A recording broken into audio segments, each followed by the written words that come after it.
Natalie के पेट में तेज गुड़गुड़ हो रही थी। दोपहर से वो भूखी बैठी थी। शाम हो चुकी थी पर उसकी माँ नहीं लौटी थी। उन अमीर लोगों को मेरी माँ से इतना काम नहीं कराना चाहिए। काश हम फ्रांस से कभी यहाँ आते ही नहीं। मॉम वहाँ पर कभी इतना काम नहीं करती थी जितना यहाँ करती है। जब वो बाहर गई तो देखा बहुत तेज म्यूजिक की आवाज आ रही थी एक बड़े से मैंशन के अंदर से। उसके पेट ने कहा वहाँ चलते हैं। उसने देखा वहाँ के गार्डन में एक बड़ी सी पार्टी चल रही थी। नैटली के मुंह में पानी आ गया जब उसने इतना सारा खाना लगा देखा। उसने चुपके से जाना चाहा पर कुछ औरतों ने उसे रोक लिया। तुम यहाँ पर क्या कर रही हो बच्ची? मुझे भूख लगी है, थोड़ा सा खाना मिलेगा और एक ग्लास जूस भी। इसके गंदे कपड़े और हाथ को तो देखो, घिन आती है। तुम्हें यहाँ नहीं आना चाहिए बच्चे, निकलो यहाँ से। नैटली को उनकी बातों से बहुत गुस्सा आया। वो जाने के लिए मुड़ी ही थी कि झाड़ियों में छुपा उसे अपनी उम्र का एक लड़का दिखा। वो बहुत गुस्से में लग रहा था। वो एक मेड को देख रहा था जैसे डांट पड़ रही थी मैंशन की मालकिन मिसेस हैरिसन से। इन फलों को तुम इस फ्रूट बास्केट में कैसे ला सकती हो? हमारे पास इसके लिए एक महंगी ट्रे है। एक और गलती करी तो तुम्हारी नौकरी गई। मिस्टर हैरिसन उनका गुस्सा शांत करने की कोशिश कर रहे थे कि तब उनकी बेटी हार्पर, जो नैटली की उम्र की थी, उसने चीजें और बिगाड़ दी। मुझे अब वो फल नहीं खाने हैं मॉम, इस मेड ने सब बिगाड़ दिया। नैटली को उस मेड के लिए बहुत बुरा लग रहा था। वो झाड़ियों में बैठे बच्चे के पास गई। इन लोगों से मुझे नफरत है। मुझे भी, और वो मेरी माँ पर चिल्ला रहे हैं। इतना टेस्टी खाने का उन्हें कोई हक नहीं। मुझे उन्हें सबक सिखाना पड़ेगा। हे, तुम क्या कुछ बुरा करने वाले हो? मेरी माँ कहती है बुरी चीजें कभी नहीं करनी चाहिए। पर उसने सब इग्नोर करके पास में पड़े खाद के बोरे को उठाया। फिर वो पेड़ पर चढ़ने लगा जिससे गार्डन दिखता था। पर कुछ ही देर में उस पेड़ की डाली टूट गई और वो तेजी से गिरा खाने की टेबल पर और हर जगह गाय का गोबर फैल गया। सब लोग चीखने लगे और मिसेस हैरिसन गुस्से से पागल हो गयी। उन्होंने सिक्योरिटी बुलाई और नैटली को लगा उसे अपने दोस्त को बचाने के लिए कुछ करना होगा। वो तुरंत पास के फार्म से एक घोड़ा लेकर आई और उस घोड़े को उसने पूरे गार्डन में दौड़ाया, सब कुछ गिराते हुए। नालायक बच्चों! नैटली ने लड़के को पकड़ा और वो लोग वहाँ से भाग गए। यकीन नहीं होता तुमने ये किया। तुम कितनी कूल हो। नैटली के पेट से फिर से आवाज आई। वो हंसा और फिर उसने अपनी जेब से एप्पल निकाला। तुम्हारे लिए। एक और दो, मैंने तुम्हारी जान बचाई। जल्दी दूसरा भी ला दूंगा, प्रॉमिस। वैसे तुम्हारा नाम क्या है? नैटली। और तुम्हारा? केलब। मिलकर तुमसे अच्छा लगा नैटली, तुम मेरी दोस्त बनोगी? ओके। और उस दिन से केलब और नैटली बेस्ट फ्रेंड्स हो गए। अब वो बांटते खाने के लिए अपना प्यार और अमीर लोगों के लिए अपनी नफरत को। और सबसे ज्यादा नफरत थी हैरिसन से। केलब 11 साल का था जब उसकी माँ एक आदमी से मिली, मिस्टर क्रॉस। वो हैरिसन के माली थे। उसकी माँ ने बताया कि अब से मिस्टर क्रॉस उनका ध्यान रखेंगे। हेलो केलब, तुम्हारी माँ ने मुझे बताया तुम्हें एप्पल्स बहुत पसंद है। और पढ़ाई? कुछ ही समय में मिस्टर क्रॉस और केलब की माँ की शादी हो गई और केलब की आंखों में वो हीरो बन गए। उसे अपने स्टेप डैड बहुत ज्यादा पसंद थे। वो बहुत स्ट्रॉन्ग और स्मार्ट थे और उन दोनों का बहुत अच्छे से ख्याल भी रखते थे। बड़ा होकर मैं आपके जैसा बनना चाहता हूँ डैड। मुझे यकीन है कि तुम मुझसे बेहतर होंगे और उस हर अमीर आदमी से जो यहाँ पर रहता है। वो केलब की उसकी मैथ होमवर्क में मदद करते, उसे बर्ड हाउस बनाना सिखाते और जिंदगी के बारे में भी अच्छी एडवाइस देते। मेरे डैड ने मुझे कुछ बताया है, मैं तुम्हें भी बताना चाहता हूँ क्योंकि तुम मेरी बेस्ट फ्रेंड हो। वाकई? बताओ ना। उन्होंने कहा कभी कभी अपना बचाव करने के लिए लड़ने की जरूरत होती है, चाहे जो हो जाए। हाँ, लड़ना चाहिए पर सही तरह से। माँ कहती है कोई बुरी चीज नहीं करनी चाहिए। जानता हूँ तुमने मुझे बताया था, पर खुद का बचाव करना बुरा है क्या? लेकिन जब दूसरे लोग हमें चोट पहुँचाए तो क्या हमें चुप रहना चाहिए? तुम ही तो कहती हो शहर में गरीब लोगों के लिए सिस्टम बहुत अच्छा नहीं है। हाँ, मैं कहती तो हूँ पर अगर किसी ने तुम्हें चोट पहुँचाई तो मैं उसे मारूंगा।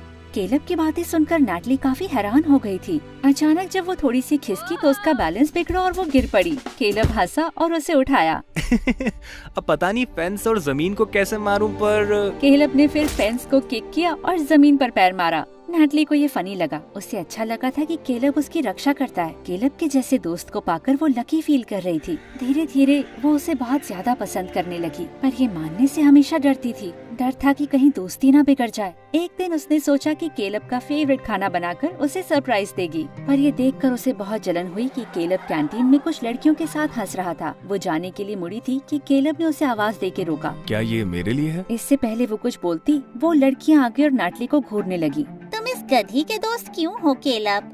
सही कहा, तुम्हारे जैसे हैंडसम लड़कों को हमसे दोस्ती करनी चाहिए। तभी केलब ने अपना हाथ नैटली के कंधे पे रखा। मेरी गर्लफ्रेंड कभी नहीं है। वो सबसे स्मार्ट, सबसे कूल और सबसे सुंदर लड़की है, तो प्लीज उसके बारे में बकवास करना बंद कर दो। गर्लफ्रेंड? जब वो लड़कियां वहाँ से चली गयीं, तो नाटली केलब की तरफ मुड़ी। तुमने उनसे ये बकवास क्यों करी? अब वो लड़कियां मुझसे हमेशा नफरत करेंगी। तुम नाराज हो? हाँ, नाराज हो कि तुमने झूठ कहा। हम लोग डेट नहीं कर रहे हैं, हम बस दोस्त है ना। फाइन, आई एम सॉरी, पर अगर मैं उससे कुछ ज्यादा बनना चाहूँ तो? क्या मतलब? क्या मैं तुम्हारा हाथ पकड़ सकता हूँ? नहीं। आई लव यू नैटली, बचपन से तुमसे प्यार किया है। क्या तुम भी मुझसे प्यार करती हो? केलब की बातों से वो पिघल गई। हाँ, शायद मैं भी ऐसा फील करती हूँ। केलब आगे की तरफ बढ़ने लगा और जब उनके होंठ आपस में मिले तो ऐसे लगा जैसे वो 7वें आसमान पर है। उसके बाद बेस्ट फ्रेंड्स लवर्स हो गए और नाटली बहुत खुश थी केलब की गर्लफ्रेंड बनकर। पर समय के साथ चीजें मुश्किल होने लगी थी। केलब की माँ बहुत बीमार हो गई और उसके स्टेप डैड की कमाई पूरी नहीं पड़ रही थी, तो मजबूरी में केलब को फार्म में और बहुत सारे काम करने पड़े। नाटली के साथ बिताने के लिए अब उसके पास समय था ही नहीं। दूसरी ओर हैरिसन्स के घर पर उनका परिवार साथ में डिनर कर रहा था। मिस्टर हैरिसन अपने बिजनेस के बारे में बात कर रहे थे और मिसेस हैरिसन ड्यूक को मजबूर कर रही थी डेट करने के लिए। इतनी ज्यादा जल्दी क्या है? मैं अभी जवान हूँ और इसके लिए मेरे पास बहुत टाइम है। तुम्हारे पास अभी भी बहुत टाइम है। नहीं है मॉम, मैं इस वक्त सिर्फ पढ़ाई पर ध्यान देना चाहता हूँ। प्यार सिर्फ एक स्टूपिड सा डिस्ट्रैक्शन है। सारा टाइम काम करोगे तो बहुत बोरिंग हो जाओगे बेटा। तुम्हें शीला याद है? बेंजामिन की बेटी, काफी अच्छी लड़की है वो। मॉम, मुझे वो पसंद नहीं है। बड़ी अजीब तरह से ऑब्सेस्ड है वो मुझसे। ड्यूक, वो तुम्हें पसंद करती है। अरे जाने भी दो, अभी इतना जोर मत डालो उस पे। अभी कभी ना कभी कोई लड़की मिल ही जाएगी उसे। पर शीला शायद उसके लिए इतना टाइम वेट ना करे, और मुझे लगता है ये इसके लिए बिल्कुल सही है। वो काफी स्मार्ट लड़की है, दोनों एक दूसरे के लिए परफेक्ट हैं। लड़कियों में समय बर्बाद करने में मुझे कोई इंटरेस्ट नहीं है अभी। अरे भाई, और पुलिस का क्या? हमारे साथ कुछ शेयर करना है? चुप करो हार्पर। वेल, शीला और उसके पेरेंट्स मिलने के लिए आ रहे हैं और तुम उसके साथ टाइम बिताओगे ताकि उसे जान जाओ, और क्या पता शायद तुम उसे पसंद कर लो। ये सुनकर ड्यूक को लगा कि अब झूठ बोलना पड़ेगा। आई एम सॉरी मॉम, लेकिन ऑलरेडी मेरी एक गर्लफ्रेंड है। क्या?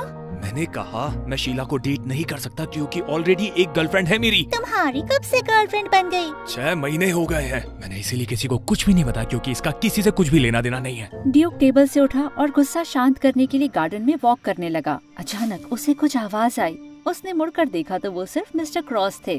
ओह, माफ कीजिए मिस्टर ड्यूक, मैं आपको अभी परेशान नहीं करना चाहता था। आप थोड़े परेशान लग रहे हैं। नहीं, अब ऐसी कोई बात नहीं है, बस कभी कभी पेरेंट्स बहुत तंग करते हैं। आपके बच्चे हैं मिस्टर क्रॉस? एक बेटा है तुम्हारी उम्र का, शायद एक दिन मिलवाऊंगा उसे तुमसे। ड्यूक अपने ख्यालों में खोया हुआ था, तो उसने माली को बस एक मुस्कान दी और चलता बना। उस वीकेंड नाटली की मॉम को काफी जुकाम हो गया, तो उस दिन वो केलब के साथ शहर गई दवाइयाँ लेने के लिए। वो फार्मेसी में थे कि उसके स्टेप डैड ने कॉल किया। मुझे डैड के दोस्त के घर जाना है एक पैकेज लेने के लिए, तुम मेरा टाउन स्क्वायर में इंतजार करना। नाटली ने दवाइयाँ खरीदी और टाउन स्क्वायर के एक बेंच पर बैठ गई। उस जगह पर उसकी फेवरेट चीज थी वहाँ पर बनी घोड़े की मूर्ति। वो इतना सुंदर और शानदार जानवर है। तभी उसने देखा कि उसका लाल आई पैच जमीन पर गिरा था। वो घोड़े पर आई पैच लगाने जा रही थी कि अचानक मूर्ति हिलने लगी। उसने उसे रोकने की कोशिश करी, पर अचानक मूर्ति एक तरफ गिरी और चकनाचूर हो गई। अरे मेरे भगवान! नाटली शॉक में खड़े होकर नजारा देख रही थी कि शहर के लोग वहाँ पर जमा हो गए और वो सब गुस्से में थे। इतनी लापरवाही से तुमने हमारे शहर के गौरव को बर्बाद कर दिया। क्या ये काफी नहीं है कि हमें एक फॉरेनर के साथ रहना पड़ता है जो हमारे शहर और सिस्टम की बुराई करती है, और अब तुमने कल्चरल लेगेसी तोड़ दी।